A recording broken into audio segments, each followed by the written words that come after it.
Hey everyone, Coach Stefan Rudolph checking in for the day here to let you know about some ideas, some tips on health and wellness, and ideas of positive thought patterns and what they can lead to.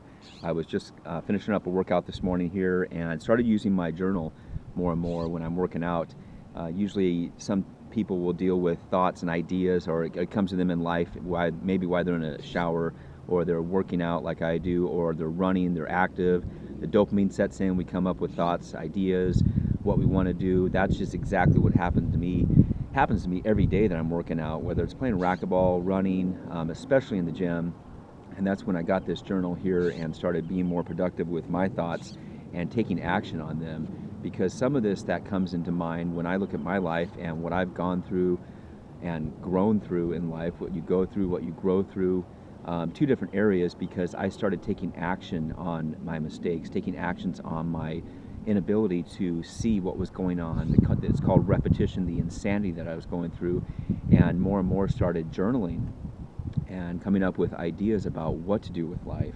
And in this area today, I thought this was ideal to share with people because it's the area of stopping negative thoughts and what happens when we come up with an idea of something that we can't do it.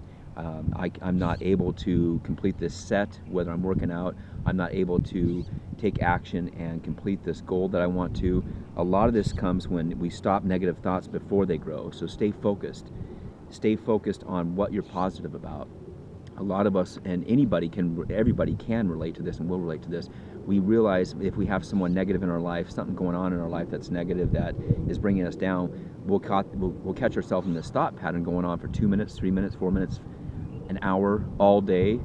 Sometimes we're just so pissed off at someone or something in life that we are not aware that it is taking up our life. It is draining us. They call those people the energy vampires, and they drain us. And those thoughts that we get about, and this is what happened today, this is what made me think about this, is one person in my life, and I started thinking about, God, this is going on, all of a sudden snap.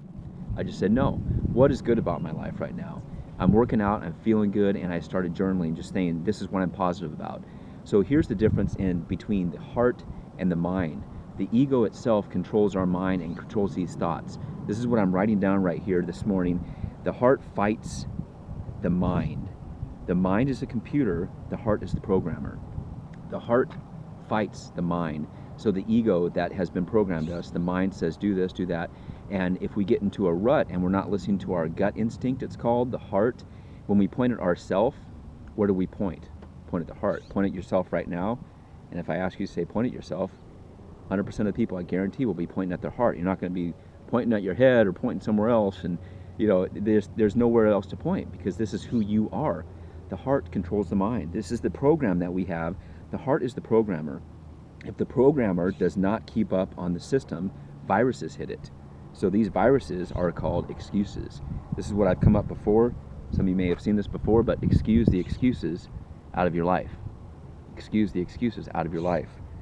So the heart is the programmer. If the programmer does not keep up on the system, viruses hit it. Excuses affect previous programming. Excuses like to just get by, or I'll go work out tomorrow, or I'll call this person tomorrow, or this is happening, oh, I don't want to do this, I don't feel good. Those are excuses that keep you in those areas called depression, called keeping you down, called holding you back. The depression, the word itself, I thought about that this morning. I looked it up, I Googled it. Google depression. The Latin term for it comes from Latin, means to press down. So to press down, in even that word itself, I've always broken it apart, deep pressing ions, even though it's not that word, but deep pressing issues in your life, to press down. The Latin word is to press down. So what exactly is this term referring to? I started journaling a little bit more. What is it exactly? This is pressing down on yourself. So this is the heart pushing forward, pushing up, saying, let's do this, let's compete, let's be competitive, let's excel in life. And what's happening is the ego does not want to change. The ego gets lazy, doesn't like change, doesn't want to do things a certain way. You're pressing for more sets, for more showing up, for more productivity, to be more successful in life, more happy in life. You yourself are pushing, the heart is pushing, but the ego is pressing down. The subconscious wants to keep programming, but through laziness, the ego has taken over with excuses, reasons not to program, not to take action, not to get results, not to change. This is something that set in with me. I'm going to leave a picture here because this picture I saw of a homeless person. Again, many of you know the story. I was in that area of my life 5 years ago, 6 years ago, looking at that state where I was going to be like this guy. And I had to take a picture as I'm pulling out of the parking lot this morning in the gym, and I see this guy all the time. He's around there in Escondido. He's not taking any action. He's not doing anything, but he's homeless. And I could have been there. Anybody in life, when we make mistakes, look at what you could have done if you kept listening to the ego that says, don't change, don't do this, don't do anything different. All of a sudden the heart took over in me, and it said, I need to get results. I need to change. I need to excuse the excuses out of my life. So this is an area I want you to take to heart. Living with Heart, like the book we have, co-authors, and Les Brown himself. Living with Heart is the name of the book, but living with heart in life, battling the ego, trusting your gut instinct, and taking action to be the best person that you can be. Peace.